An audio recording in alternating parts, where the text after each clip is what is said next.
Le Mans. 4 ans et demi après le lancement de la première ligne, les espoirs de fréquentation ont été largement dépassés, avec plus de 48 000 voyageurs par jour. Si bien qu'une seconde ligne est aujourd'hui en construction, elle sera livrée en 2014.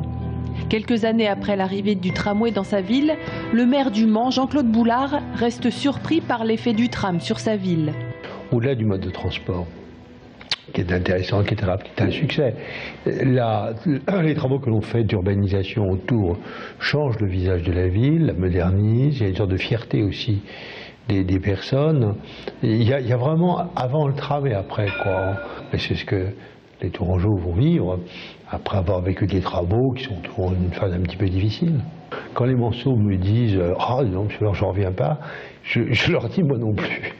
Je ne pensais pas qu'il y aurait un tel changement positif d'image dans la ville et dans la tête de mes concitoyens et dans ma propre tête.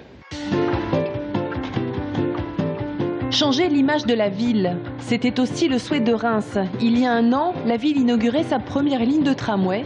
Ce jour-là, Madame le maire espérait elle aussi du changement quant aux habitudes de ses concitoyens, n'oubliant pas que certains d'entre eux avaient souffert durant les travaux.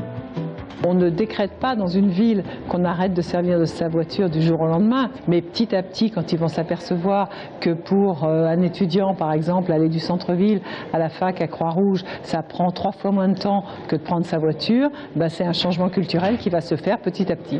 3, 2, 1, 0.